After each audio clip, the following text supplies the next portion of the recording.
Hello तो नमस्कार दोस्तों, आपका स्वागत है मेरा इस प्यारा सा चैनल बोर्ड शिक्षा संकल्प में। तो आप इस चैनल को सब्सक्राइब कर लें और बेल आइकन को भी प्रेस कर दें ताकि आपको जल्द से जल्द नोटिफिकेशन प्राप्त हो क्लास की वीडियो जब अपलोड हो।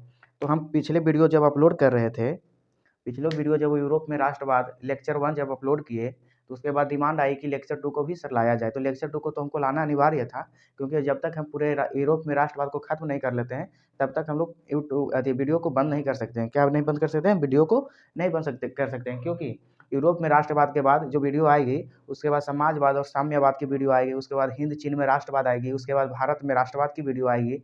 सारी वीडियो हम लोग चैनल का नाम बोर्ड शिक्षा संकल्प इसलिए रखे हैं कि हमारा संकल्प है कि 2024 बोर्ड में 10th के बोर्ड में और जितने भी बोर्ड का एग्ज़ाम हो 10th लेवल का, उसमें क्या करना है, ज़्यादा से ज़्यादा बच्चों को क्या दिलाना है, सफलता दिलाना है। ज़्यादा से ज़्यादा बच्चों को ज़्यादा से ज़्यादा नंबर से पास कराना है। तो मेरा यही संकल्प है और चैनल का भी नाम इसी प्रकार से रखा गया है कि बच्चों में भी संकल्प ले और टीचर को भी एक संकल्प रहे कि ज़्यादा से ज़्यादा करके बच्चों को शिक्षा दें और ज़्यादा से ज़्यादा मेहनत कराए और ज़्यादा से ज़्यादा बच्चा मेहनत भी करे और उससे क्या हो, ज़्यादा नंबर आए तो टीचर का भी नाम हो, आपका भी घर परिवार का नाम हो, आपका भी गाँव में नाम रोशन हो। तो आज बाबू लेक्चर 2 है। क्या है? आज लेक्चर 2 है। यूरोप में राष्ट्रवाद का क्या है? लेक्चर 2 है। ये कौन सा लेसन था? ये लेसन था 1। क्या था? 1 लेसन था। यूरोप में राष्ट्रवाद में हम लोग पढ़ लिए थे इतिहास क्या है, इतिहास के लेखक कौन है और राष्ट्रवाद क्या है, राष्ट्रवादी क्या है और फ्रांस की क्रांति के बाद क्या क्या सुधार हुए, फ्रांस की क्रांति का क्या क्या कारण थे, ये सब हम लोग सब पढ़ लिए थे। अगर इसको एक बार रिवाइज कराया जाए तो एक बार शुरू से हम आप बोल देते हैं, आप लोग ध्यान से सुनिएगा और ऑब्जेक्टिव सब्जेक्टिव प्रश्न की तरह पूछेंगे तो आप लोग जवाब देने का भी मन में कोशिश कीजिएगा। जैसे कि बोल दिया जाए कि इतिहास के पिता कौन थे, तो इतिहास के पिता हेरोडोटस को माना जाता है। किनको माना जाता है? हेरोडोटस को माना जाता है। किनको माना जाता है? हेरोडोटस को। अब कहा जाए इतिहास क्या है, अब कहा जाए इतिहास क्या है, तो इतिहास बाबू अतीत का अध्ययन करना ही क्या कहलाता है? इतिहास कहलाता है। किसका अध्ययन करना? अतीत का अध्ययन करना ही क्या कहलाता है? इतिहास कहलाता है। अब आगे बोल दिया जाए कि राष्ट्रवाद क्या है, तो राष्ट्रवाद अपने देश के प्रति सच्ची सोच और श्रद्धा की भावना को, जैसे हमारा देश भारत है, भारत के प्रति हम अपना सोच दिखा रहे हैं कि हम भारत के लिए मर मिटने को तैयार हैं, भारत के लिए कुछ करने के लिए तैयार हैं, भारत के लिए जहाँ भी खड़ा होना पड़े हम खड़ा होने के लिए तैयार हैं। तो क्या हुआ, हमारी जो सोच है वो राष्ट्रवाद हुआ। क्या हुआ? राष्ट्रवाद हुआ। हम जो सोचने वाले व्यक्ति हो गए, हमारे अंदर जो ये भावना उत्पन्न हुई, तो हम क्या कहला गए? हम कहला गए राष्ट्रवादी। क्या कहला गए? राष्ट्रवादी। अब कह देगा कि फ्रांस की क्रांति कब हुई थी, तो फ्रांस की क्रांति बाबू, फ्रांस की क्रांति 1789 ईस्वी में हुई थी। कब हुई थी? 1789 ईस्वी में हुई थी। अब कहा जाए कि फ्रांस की क्रांति किसके कारण हुई थी, तो फ्रांस की क्रांति वहाँ के जो राजा थे लुई 16वां, जो लुई 15वां का बेटा थे लुई 16वां के कारण इनका फ्रांस में क्या हुई? क्रांति हुई। फ्रांस में क्रांति क्यों हुई? लुई 16वां के कारण। लुई 16वां क्या था? लुई 16वां एक निरंकुशवादी, प्रतिक्रियावादी, भ्रष्टाचारी क्या था वो? शासक था। क्या था? शासक था। उसका सबसे खराब काम क्या था? सामंती व्यवस्था को लागू करना। सामंती व्यवस्था का मतलब आप लोग समझ रहे हैं? सामंती व्यवस्था कहने का मतलब हुआ कि जैसे आपके पास 100 बीघा जमीन है, 10 बीघा जमीन है, 20 बीघा जमीन है, तो उस पर क्या हुआ? राजा का शासक, राजा के द्वारा जो दूत भेजे जाते थे, राजा के द्वारा जो आदमी भेजे जाते थे कि किसानों के पास जाइए और उसका जो भी मेहनत आना हो वो क्या कीजिए, हमारे राज दरबार में लाके पेश किया जाए। हमारे राज दरबार में क्या किया जाए? पेश किया जाए। वही सामंत व्यवस्था किसानों को नापसंद आया। क्या आया?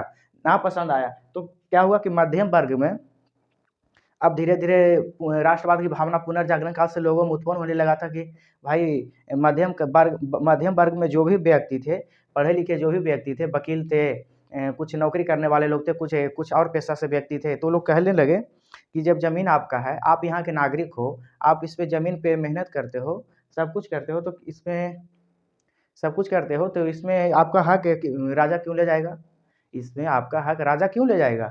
ये सब कुछ समझाने लगे तो लोगों में क्या उत्पन्न होने लगे? लोगों में राष्ट्रवाद की भावना उत्पन्न होने लगी। क्या उत्पन्न होने लगी? राष्ट्रवाद की भावना उत्पन्न होने लगी। अब यहाँ से आगे के सेशन में चला जाए तो आगे की बताया गया है कि राष्ट्रवाद की जब भावना लोगों में उत्पन्न होने लगी तो हम लोग सोचा कि क्यों ना कि राजा की सरकार को गिराया जाए। तो लोगों ने क्या किया कि झंडा को एक किया, फ्रांस में एकता बनाई और एकता बना के वहाँ लुई 16वां को राजक शासन को गिरा दिया, राजा राजा के शासन को क्या किया, गिरा दिया, राजा के शासन को गिरा दिया। आगे आ जाइए। तो लुई सलामत जब राजा के शासन को गिरा दिया गया तो क्या हुआ, गिलोटिन पे चढ़ा के मार दिया गया, गिलोटिन पे चढ़ा के क्या किया जाएगा, काट दिया गया लुई सलामा के और लुई सलामा की पत्नी को। लुई सलामा का पत्नी का नाम आप लोगों को पता है क्या है, लुई सलामा के पत्नी का नाम है मेरी एंटोनेट, जो ऑस्ट्रिया की राजकुमारी थी। कहाँ की राजकुमारी थी, ऑस्ट्रिया की राजकुमारी थी। कहाँ की राजकुमारी थी, ऑस्ट्रिया की राजकुमारी थी। दोनों को चढ़ा के क्या किया, गिलोटिन पर चढ़ा के काट दिया गया। अब यहाँ हो गया फ्रांस की क्रांति। तो आ जाइए, एक जो प्रश्न है 2 नंबर में, उसको हम लोग देख लेते हैं। जैसे पहला प्रश्न है 2 नंबर में आ सकती है, क्या 2 मार्क्स में आ सकती है, ये भी 2 मार्क्स में आ सकती है। इसको पहले हम लोग देख लेते हैं। उससे पहले की एक राष्ट्रवाद की आप लोग परिभाषा जो बताए, इसको कंफर्म याद रखिएगा। इसको आने का कम से कम 60% चांस है इस बोर्ड में, 2024 में आने वाले बोर्ड में इसका आने का चांस है। और इसका ऑब्जेक्टिव का जो भी वीडियो चलती है, इस सारा का ऑब्जेक्टिव वीडियो हमारे यूट्यूब चैनल बोर्ड शिक्षा संकल्प पर लोड होते जाता है। तो इस चैनल को आप सब्सक्राइब कर ले और वीडियो को डेली देखें और अंत तक देखें। तब तो आप लोगों को जानकारी मिलेगी कि क्या सर पढ़ाते हैं, क्या हमको समझ में आता है या नहीं आता है। अगर नहीं भी समझ में आता है तो कमेंट करके बताइए, अगर समझ में आता है तो ढेर सारा शेयर कीजिए, ढेर सारा लाइक कीजिए और ढेर सारे लोगों को भेजिए। अब यहाँ पर देखिए क्वेश्चन आ जाता है, इस सामंत व्यवस्था क्या है, सामंत व्यवस्था क्या है। तो सामंत व्यवस्था आप लोग को बताए कि सामंत व्यवस्था वैसी व्यवस्था है, वैसी शासन प्रणाली है जिसमें जमींदारों को, सामंतों को किसानों से ज़्यादा क्या दिया गया था, किसानों से ज़्यादा अधिकार दिया गया था। क्या अधिकार दिया गया था कि किसानों से ज़्यादा, कि किसान जो भी मेहनत करते हैं अपने ज़मीन पर, उसका मेहनताना जमींदारों के पास जाएगा, सामंतों के पास जाएगा, किसानों के पास कुछ नहीं रहेगा। तो वही सामंती व्यवस्था को लागू किया था किसने। अब यहाँ पर क्वेश्चन 1 नंबर में पूछ दिया जाए, इस सामंती व्यवस्था को किसने लागू किया था, तो सामंती व्यवस्था को लुई सुलहमान ने लागू किया था। किसने लागू किया था, लुई सुलहमान लागू किया, जो उसका सबसे खराब काम था, सबसे खराब काम था। आगे के सेशन में हम लोग चलते हैं क्वेश्चन नंबर 2। ये 2 नंबर में पूछा जाएगा। इसके आगे हम लोग जब क्वेश्चन 2-4 कर लेंगे, उसके बाद नेपोलियन बोनापार्ट के बारे में किसके बारे में जानेंगे, नेपोलियन बोनापार्ट के बारे में। नेपोलियन बोनापार्ट क्या थे, कब जन्म हुआ, कौन कौन से काम किए, इत्यादि के वगैरह में हम जानेंगे। दूसरा क्वेश्चन क्या है कि मध्यम वर्ग क्या है, मध्यम वर्ग क्या है। तो मध्यम वर्ग का परिभाषा आपको बता दें कि समाज में रहने वाले आदमी, हमारे समाज में लोग रहते हैं।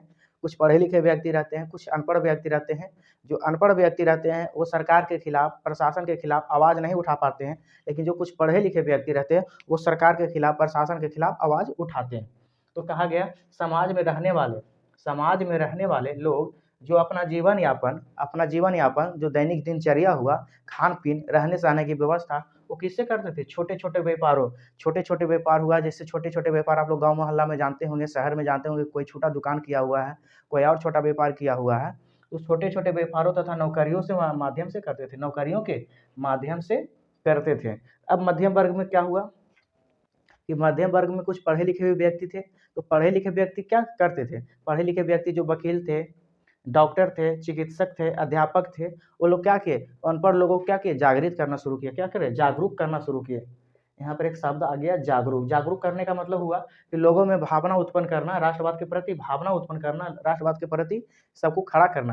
तो मध्यम वर्ग वही हुआ कि हम लोग जो पढ़े लिखे व्यक्ति थे, कुछ न कुछ काम करते थे, कुछ न कुछ व्यापार करते थे, नौकरियां करते थे, नौकरी करते थे। तो हम हो गया मध्यम वर्ग। लोगों को क्या किए, लोगों को जागरूक करना शुरू कर दिए। आगे के सेशन में हम चलते हैं, सर्वहारा वर्ग क्या है, सर्वहारा वर्ग क्या है। तो सर्वहारा वर्ग का मतलब होता है सर्व में सभी और हारा में हारा, सब।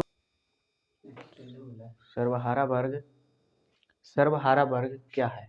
यहाँ से बाबू क्वेश्चन आपको 2 नंबर में क्वेश्चन दे देगा। इतिहास में जब बोर्ड का आप लोग एग्जाम दीजिएगा तो 2 नंबर में अगर ये क्वेश्चन दे दिया कि सर्वहारा वर्ग क्या है, सर्वहारा वर्ग क्या है, तो आप लोग क्या बोलिएगा कि सर्वहारा वर्ग। सर्वहारा का मतलब आप लोग समझ रहे हैं क्या होता है। सर्वहारा का मतलब होता है, इसको तोड़ दीजिए, सर्व प्लस हारा, सर्व में सभी और हारा में से हारा, मतलब कि सभी जगह से ये हार जाता है। क्या हार जाता है, सभी जगह से ये हार जाता है। तो इसीलिए इसको क्या बोला गया है, सर्वहारा वर्ग। किसी में भी यह निपुण नहीं है, किसी में भी सफल नहीं हो सकते हैं, इसलिए इसको सर्वहारा वर्ग बोला गया है। तो क्वेश्चन यहाँ पे दे देगा कि सर्वहारा वर्ग क्या है, सर्वहारा वर्ग क्या है। तो हम लोग बोलेंगे कि समाज में रहने वाले वैसे लोग जिसमें गरीब, किसान, मजदूर शामिल होते हैं। फिर से एक बार सुनिएगा, सर्वहारा वर्ग क्या है? तो समाज में रहने वाले वैसे लोग जिसमें गरीब, किसान, मजदूर शामिल होते हैं, जिसके पास पूंजी का क्या होता है? अभाव होता है, और उसकी स्थिति भी क्या होती है? दयनीय होती है। बाबू आप लोग कुछ समझे? नहीं समझे तो हम बताते हैं आपको। जैसे हमारे समाज में, आप जिस समाज में रहते होंगे, आप गांव में रहते होंगे, शहर में रहते होंगे, या कहीं भी आप रहते होंगे, तो जैसे कहने का मतलब हुआ कि आप समाज में देखिएगा कि गरीब भी रहता होगा, किसान भी रहते होंगे और मजदूर भी रहते होंगे। गरीब कहने का मतलब हुआ,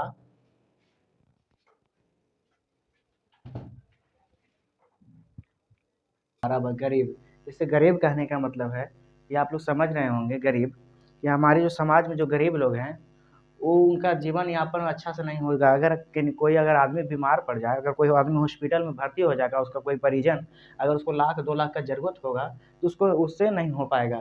और किसान कहने का मतलब हुआ कि जो किसान वर्ग हमारे गाँव समाज में रहते हैं, वो साल भर फसल किए, साल भर में ज़मीन पे खेती किए और फसल उपजाए, अगर बारिश पड़ जाए, ओले पड़ जाए, पत्थर पड़ जाए, तो सारा फसल बर्बाद हो जाता है। तो किसान भी इसमें क्या हो जाते हैं? बर्बाद हो जाते हैं। अब कहा मजदूर, तो मजदूर क्या करते हैं? दिन को कमाते हैं, रात को क्या करते हैं? खाते हैं। और एक टाइम अगर खाना खाएंगे तो उनको एक टाइम के लिए सोचना पड़ता है। कि यही मजदूर हो गया हमारे सर्वहारा वर्ग में, ये स्थिति है। इसके पास पूंजी का अभाव होता है। पूंजी कहने का मतलब समझ रहे हैं? पैसा कौड़ी। इसके पास पैसा या धन नहीं होता है, उसके पास पूंजी का क्या होता है? अभाव होता है। उससे पूंजी का अगर अभाव आपके पास है, तो ना आप कोई काम कर सकते हैं और ना ही कोई आप बिजनेस खड़ा कर सकते हैं। तो ये आपका पूंजी का भी अभाव हो गया। अब आइए देखिए, स्थिति दयनीय होती है। स्थिति दयनीय कहने का मतलब समझ रहे हैं? मैंने कोई भी काम हमसे ना हो पाएगा। जैसे कि हमको 10 रुपये का बिस्कुट भी खाना है, तो हमसे ये नहीं हो पा रहा है, तो हमारी दयनीय स्थिति खराब है। अच्छा, अब आ जाइए दूसरा क्वेश्चन देखिए दिया गया है 2 नंबर में कि साम्राज्यवाद क्या है। 2 नंबर में क्वेश्चन दिया गया है, साम्राज्यवाद क्या है। तो साम्राज्यवाद 2 नंबर में अगर क्वेश्चन दिया गया है तो इसको कैसे बोलेंगे? कि जब कोई बड़ा देश छोटे देशों पर अपना अधिकार जमा लेता है। छोटे देशों पर क्या करता है? अपना अधिकार जमा लेता है, साम्राज्यवाद कहलाता है। जब कोई बड़ा देश छोटे देशों पर अपना अधिकार जमा लेता है, वो क्या कहलाता है? साम्राज्यवाद कहलाता है। सिंपल देखिए भाषा में आप समझिए कि पहले के जो राजा महाराजा थे, या आज का जो आदमी है, इससे हमारे पास 1 कट्ठा ज़मीन है, हम सोच रहे हैं कि हमको पास 2 कट्ठा हो जाए, 3 कट्ठा हो जाए, मतलब हम पैर फैलाना चाहते हैं। हम अब छोटा नहीं होना चाहते और हम बड़ा होना चाहते हैं। उसी प्रकार से पहले राजा लोग थे कि हम अपना जो राज्य में राज कर रहे हैं, तो क्या सोचता था कि अगला राज्य को भी जीत ले, पिछला राज्य को भी जीत ले, और अगल-बगल जितने भी राज्य हैं, सब पर मेरा शासन हो। किसका शासन हो? मेरा शासन हो। तो वही क्या करते थे कि जब कोई बड़ा देश, हमारा देश बड़ा है और अगर देखिए मेरा भारत देश बड़ा है, अब पाकिस्तान छोटा देश है, उस पर भारत लोग जाके अधिकार अगर कर लेगा, तो क्या हो जाएगा? साम्राज्यवाद कहला जाएगा। क्या कहला जाएगा? साम्राज्यवाद। तो यही देखिए बाबू आंसर में लिखा गया है 2 नंबर में। अगर आपको क्वेश्चन पूछ देगा बोर्ड में, तो आप लोग बोलिएगा कि साम्राज्यवाद क्या है। तो जब कोई बड़ा देश छोटे देश पर अपना अधिकार जमा लेता है, तो क्या कहलाता है? वो साम्राज्यवाद कहलाता है। साम्राज्यवाद का शाब्दिक अर्थ जानते हैं? साम्राज्यवाद का शाब्दिक अर्थ शोषण होता है। क्या होता है? शोषण करना होता है। जैसे हम छोटे देशों पर अधिकार कर लिए, पाकिस्तान पे अधिकार कर लिए, या किसी बगल वाले पे अधिकार कर लिए, किसी और पे अधिकार कर लिए, तो उसका क्या करते हैं? यूज करते हैं, शोषण करते हैं। क्या करते हैं? शोषण करते हैं, उसको दबाते हैं। समाज में लोग क्या करते हैं? दबाते हैं। अब आ जाइए आगे के सेशन में हम लोग चलेंगे क्या? कि नेपोलियन बोनापार्ट। क्या चलेंगे? यहाँ तक देखिए बाबू क्लियर है, तो आगे के सेशन में हम चलते हैं। वीडियो में बने रहिए। नेपोलियन बोनापार्ट के बारे में यहाँ तक आप लोग अगर ऑब्जेक्टिव सब्जेक्टिव सब क्लियर है, ऑब्जेक्टिव सब्जेक्टिव सब हम साथ कराए जा रहे हैं, ताकि आपको एग्जाम में किसी प्रकार का दिक्कत नहीं हो। अब यहाँ से चलेंगे नेपोलियन बोनापार्ट के बारे में। किसके बारे में? Napoleon Bonaparte. नेपोलियन बोनापार्ट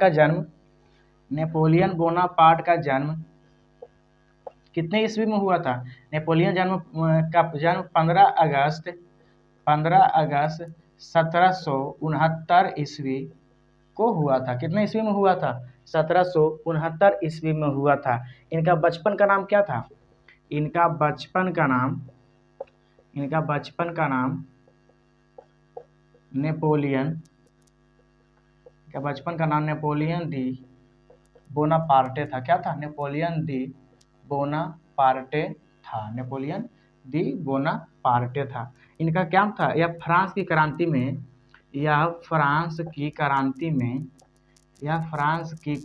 में सेनापति के पद पर था। क्या था? सेनापति के पद पर थे। क्या थे? सेनापति के पद पर थे।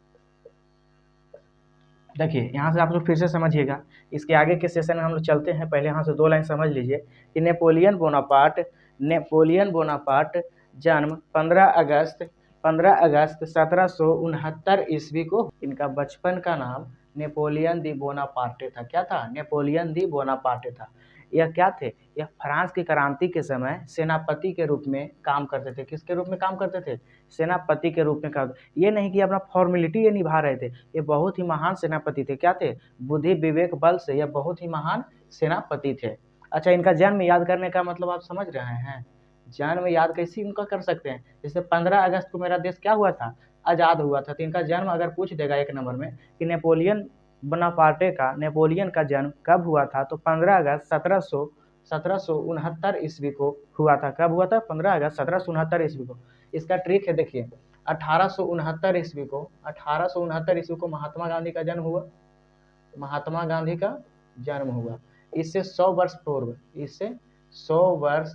पूर्व इनका जन्म हुआ। किनका जन्म हुआ? नेपोलियन का जन्म होता। हम ऐसे भी याद रख सकते हैं कि 15 अगस्त को देश आज़ाद हुआ था और 1869 ईस्वी को महात्मा गांधी का जन्म हुआ। उससे 100 वर्ष पूर्व नेपोलियन का जन्म हुआ 1769 ईस्वी में। अब इनका बचपन का नाम बता दें तो नेपोलियन दी बोनापार्टे था। नेपोलियन दी बोनापार्टे इनका पूरा नाम था। फ्रांस की क्रांति के समय इन सेनापति के रूप में थे। इन इतिहास में नेपोलियन को महान सेनापति के रूप में गिना जाता है। ये पूरे इतिहास नहीं, पूरे दुनिया में नेपोलियन को महान सेनापति के रूप में क्या किया जाता है? गिना जाता है। गिने चुने लोग में आते थे। बहुत ही विवेक बलशाली व्यक्ति थे। 1789 यह क्या किया कि देखिए फ्रांस में तो राजगद्दी जब राजा को मार दिया गया, जब गिलोटिन पे चढ़ा के जब काट दिया गया लुईस 16वां को, तो ये सोचिए कि अब तो राजगद्दी खत्म हो गया, राजगद्दी समाप्त हो गया। तो यहाँ पर तो कोई तो बैठ सकता है, कोई बैठ सकता है। तो कौन बैठ सकता है? जिसके पास बुद्धि होगा, जिसके पास क्या होगा? बुद्धि होगा, विवेक होगा या ताकतवर होगा। क्या होगा? ताकतवर। क्या होगा? ताकतवर। और जिसको बोलने आता था, तो ये बहुत बढ़िया भाषण भी देते थे। भाषण ऐसा देते थे कि लोगों को आकर्षित कर लेते थे। क्या कर लेते? लोगों को आकर्षित कर लेते थे। और बुद्धि विवेक से भरपूर थे। क्या थे? बुद्धि विवेक से भरपूर थे। और यह ताकतवर भी थे। क्या थे? ताकतवर। इनको पास बहुत सारे लोग चाहने वाले थे, बहुत लोग चाहते थे नेपोलियन को। तो ये सोचे क्यों नहीं राजनीति में अपना हाथ आजमाया जाए, क्यों नहीं फ्रांस की राजनीति में अपना हाथ आजमाया जाए, क्यों ना फ्रांस की राजनीति में चला जाए। क्या होगा देखा जाएगा। जब ये बुद्धि विवेक थे, लोग इसको चाहते थे, भाषण भी बहुत बढ़िया देते थे और लोगों को आकर्षण करते थे। जैसे आप लोग को कहने का मतलब हमारी राजनीति में, हमारे भारत में जब आइए तो लालू यादव एक क्या है, एक ऐसे नेता हैं, वो क्या करते हैं, ऐसे भाषण देते हैं कि लोगों को क्या करते हैं, लुभा देते हैं। एक नरेंद्र मोदी है, वो क्या करते हैं, भाइयों बहनों 15-15 लाख रुपया सबको दिया जाएगा, वैसे कह के उनको लुभा लेते हैं, जनता को। तो उसी प्रकार ये थे कि क्या करते थे कि वहाँ जो व्यवस्था थी, वहाँ बहुत ही लचर व्यवस्था थी। उसको व्यवस्था को सुधारने के लिए 1789 ईस्वी में फ्रांस की क्रांति के समय यह राजनीति में प्रवेश किया। यह राजनीति में प्रवेश कर गया है बाबू। देखिए नेपोलियन जो है वो फ्रांस की राजनीति में क्या कर गया है, प्रवेश कर गया है। इसके आगे चलिए, इसके आगे 18 मई 1804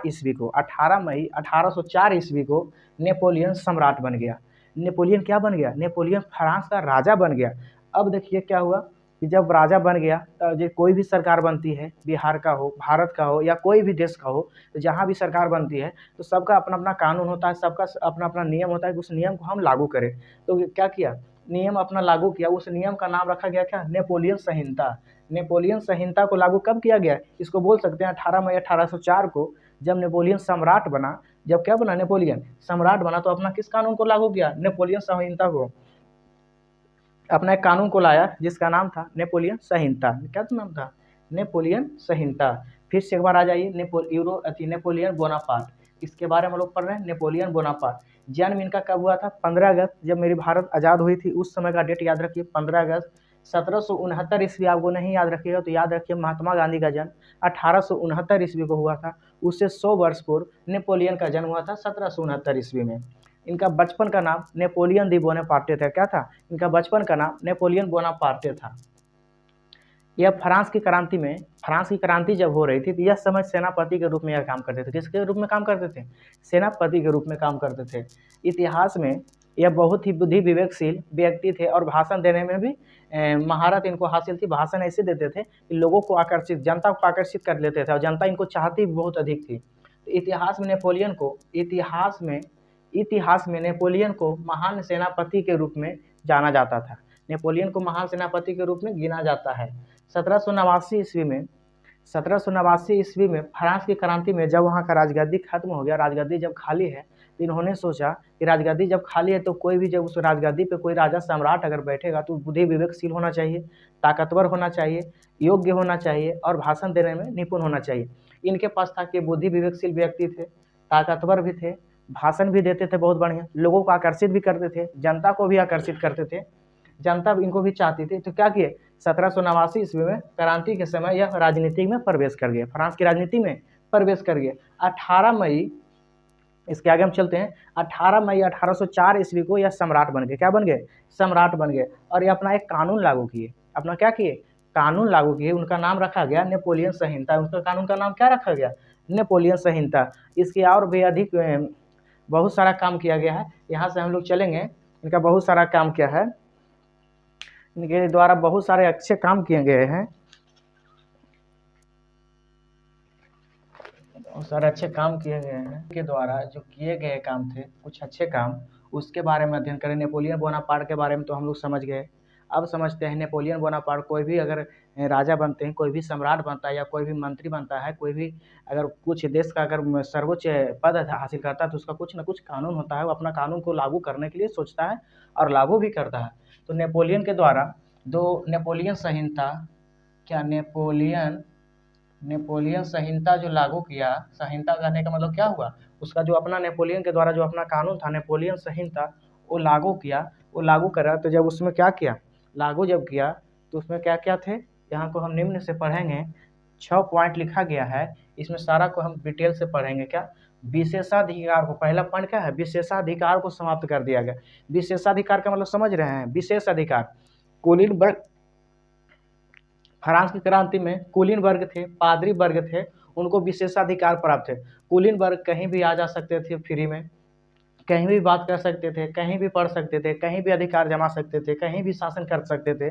मैंने कुलीन वर्ग कहने का मतलब हुआ कि हमारे समाज में सबसे ऊंचा पद का जो व्यक्ति होता है, सबसे आर्थिक से मजबूत, जो पूरा पैसे से या कुछ धन दौलत से बहुत बड़े होते हैं, उनको क्या कहता है? कुलीन वर्ग कहा जाता था फ्रांस की क्रांति में। पादरी उनको कहा जाता था जो ईसाई धर्म के क्या थे? पूजा पाठ कराते थे। क्या करते थे? पूजा पाठ कराते थे, उनको पादरी कहा जाता था। उनको सर्वोच्च स्थान फ्रांस की क्रांति में पदा था। तो विशेषाधिकार देखिएगा, यहाँ देखिएगा कि मंदिर अगर है तो मंदिर में गरीब भी और क्या है, अमीर भी, गरीब भी, अमीर भी और कुछ मजदूर भी, जो नीचे मध्यम वर्ग के लोग हैं, सभी लाइन में खड़ा है, अपने बारी का इंतजार कर रहे हैं मंदिर में जाने के लिए। लेकिन आप देखिएगा कि कहीं अगर वीआईपी आदमी आता है, कोई वीआईपी आदमी, विधायक हो या मंत्री हो, विधायक हो हमारे समाज में, आप देखिएगा विधायक हो या मंत्री हो हमारे राज्य में, उनको साइड किया जाता है। उनको क्या किया जाता है? उनको पहले अंदर किया जाता है कि मंत्री साहब, विधायक साहब पहले क्या करेंगे? दर्शन करेंगे। तो उनको विशेषाधिकार प्राप्त है। हमारे देश में क्या है? विशेषाधिकार प्राप्त है। इसी विशेषाधिकार को क्या किए? समाप्त किए। इसी विशेषाधिकार को क्या किए? समाप्त किए। दूसरा पॉइंट है यातायात को सरल तथा सुगम बनाया। यातायात को सरल एवं सुगम बनाया। सरल एवं सुगम जैसे ये फ्रांस है, ये क्या है? फ्रांस है। इतने सारे राज्य हैं फ्रांस में, क्या है? इतने सारे राज्य हैं। अब जब हम देख रहे हैं कि ये मेरा फ्रांस है, पूरा मेरा भारत राष्ट्र है, इसी में हमको यातायात करना है, हमको यहाँ ज़्यादा टैक्स देना पड़ेगा। यहाँ जैसे हमको भारत से झारखंड जाना है, झारखंड से रांची जाना है, या कलकत्ता जाना है, या न्यू दिल्ली जाना है, तो हमको ज़्यादा कर देना पड़ेगा, ज़्यादा टैक्स देना पड़ेगा। नहीं, जो टैक्स जो लागू सरकार के द्वारा की गई है बस उतना ही देना है। यहाँ मनमानी वसूला जाता था। लुईस सुल्लाहमा की जो सब्जेक्ट सरकार थी, लुईस सुल्लाहमा जब राजा था तो वहाँ क्या किया जाता था? ज़्यादा वसूला जाता था। आयात निर्यात पर क्या किया? छूट दिया। आयात निर्यात पर क्या किया, सामान जब आता था तो बहुत ज़्यादा कर लगाया जाता था, बहुत ज़्यादा टैक्स लगाया जाता, तो क्या हुआ, उसको छूट दिया। तीसरा ये संचार व्यवस्था को अच्छा किया। संचार व्यवस्था करने का मतलब समझ रहे हैं, नेटवर्किंग जिसको कहता है, नेटवर्क मतलब कि जो फ़ोन से लोग बात करते थे उस समय क्या था, लोग बात करते थे तो लुई सोलहवां इसको बंद करवाया था, उसको कम करवाया था कि कहीं मेरे बारे में बातचीत करके लोगों को भड़काए नहीं, लोगों को बताए नहीं, लोगों को कुछ कि कहे नहीं। इसलिए संचार व्यवस्था को क्या किया था, दुरुस्त करवा दिया था। संचार व्यवस्था को नेपोलियन बोनापार्ट ने क्या किया, अच्छा किया। क्या किया, काम अच्छा किया। आर्थिक असमानता को दूर करने का प्रयास, चौथा पॉइंट है आर्थिक असमानता। आर्थिक कहने का मतलब कि पैसे से या कुछ धन दौलत से अगर आप कमज़ोर हैं या धन दौलत से आप मजबूत हैं तो सबको बराबर अधिकार मिलेगा, सबको बराबर अधिकार मिलेगा, साथ में बैठ सकेंगे, साथ में चल सकेंगे, साथ में रह सकेंगे। यही आर्थिक असमानता को दूर किया। पहले लुई सोलहवां में क्या था कि कुलीन वर्ग ज़्यादा अमीर थे और मध्यम लोग क्या थे, कम अमीर थे, तो उन लोग को क्या किए, दूरी बनाए रहते थे। लेकिन नेपोलियन बोनापार्ट ने जब नेपोलियन संहिता को जब लाए तो आर्थिक असमानता को दूर करने का भली भांति प्रयास किया। सामंती व्यवस्था को समाप्त किया। आज एक 5वां पॉइंट है कि सामंती व्यवस्था को समाप्त किया। सामंती व्यवस्था के बारे में आप लोगों को बताएं कि सामंतों का जब शासन चलता था, आपकी ज़मीन है, आप पैदा कर रहे हैं, आप मेहनत कर रहे हैं, आपका मेहनत आना जो भी है वो सरकार के पास जा रही है, वो राजा के पास जा रही है। वो सामंतों का काम था, जमींदारों का काम था। तो सामंती व्यवस्था को समाप्त किया। अब कहा यहाँ पर छठा पॉइंट, सभी नागरिकों के लिए एक समान कानून। हम सभी नागरिक हैं, हम भी नागरिक हैं, आप भी नागरिक हैं। कोई बड़ा अगर है, बड़ा भी आदमी है, अगर बड़ा ऊंची पोस्ट पर भी, तो भी क्या है, भारत का नागरिक है। तो वहाँ भी फ्रांस में क्या थे, सभी नागरिक थे। तो सभी के लिए लुई सोलहवां में क्या था, सबके लिए अलग अलग कानून था। कुलीन के लिए अलग था, पादरी के लिए अलग था, मध्यम वर्ग के लिए अलग था। लेकिन वहाँ जब नेपोलियन सम्राट बना, नेपोलियन जब सम्राट बने, नेपोलियन संहिता जब कानून आई तो क्या किया, सभी नागरिकों को, सभी जो वहाँ के पीपुल थे, सभी लोग नागरिक जो थे उनके लिए एक समान कानून को लाया गया। और अंतिम पॉइंट है, देखिए अच्छी शिक्षा। क्या है, अच्छी शिक्षा। अच्छी शिक्षा जब तक नहीं रहिएगा, अच्छी शिक्षा जब तक आपके पास नहीं रहेगा तब तक आप किसी के विरुद्ध आवाज़ नहीं उठा सकते हैं, कहीं आप बढ़िया से रह नहीं सकते हैं, आपको लोग दबाने का कोशिश करेगा। तो अच्छी शिक्षा ने लुई सोलहवां में नहीं दिया जाता था, क्योंकि अच्छी शिक्षा जब लोगों को दे देंगे तो लोग शिक्षित होकर हमारे खिलाफ आवाज़ उठाएंगे, हमारे खिलाफ बोलेंगे, इसलिए वो शिक्षा नहीं देते थे। लेकिन नेपोलियन ने एक अच्छा काम क्या किया कि एक अच्छा काम देखिए यहाँ क्या किया कि सामंती व्यवस्था को समाप्त किया। दूसरी अच्छी काम का क्या किया, अच्छी शिक्षा लोगों को दिया। अच्छी शिक्षा लोगों को कहा है आप लोग शिक्षा लीजिए, शिक्षा प्राप्त कीजिए और नागरिक हमारे देश में, हमारे राष्ट्र में नागरिक बन के, अच्छे नागरिक बन के रहिए। ये हुआ नेपोलियन के द्वारा किए गए काम। फिर से देखिएगा, नेपोलियन के द्वारा किए गए काम, विशेषाधिकार को समाप्त कर दिया गया। पहला पॉइंट, विशेषाधिकार को समाप्त कर दिया गया। यातायात को सरल, यातायात को आसान तथा सुगम बना दिया। तीसरा पॉइंट है, संचार व्यवस्था को अच्छा किया। संचार व्यवस्था को क्या किया, अच्छा किया। आर्थिक असमानता को दूर करने का प्रयास किया। सामंती व्यवस्था को समाप्त किया। सभी नागरिकों के लिए एक समान कानून क्या किया, एक समान कानून का लागू किया। अच्छी शिक्षा लोगों को दिया। क्या दिया, अच्छी शिक्षा। तो अगला पॉइंट देखिए क्या है, क्वेश्चन। ये 2 नंबर में आपको क्वेश्चन पूछेगा, राष्ट्रवाद के विकास में सहायक तत्व कौन कौन से। राष्ट्रवाद के विकास में सहायक तत्व कौन है, तो इसको हम डाउट में रखते हैं। किस में रखते हैं, डाउट में रखते हैं। इसको आप लोग घर से सोच के आइएगा और हमको कमेंट में बताइएगा राष्ट्रवाद के विकास सहायक तत्व कौन कौन से हैं। और मिलते हैं आपको नेक्स्ट वीडियो में। इसका क्वेश्चन का सॉल्व अगले वीडियो में कराया जाएगा।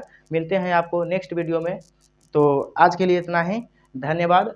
और आप मेरे चैनल बोर्ड शिक्षा संकल्प को सब्सक्राइब करें, क्या करें, सब्सक्राइब करें और लाइक शेयर और कमेंट क्या करें, कमेंट भी करते जाएं। क्या करते जाएं, कमेंट करते जाएं। तो आपका दिन शुभ हो और मिलते हैं अगले वीडियो में। तब तक धन्यवाद आपको।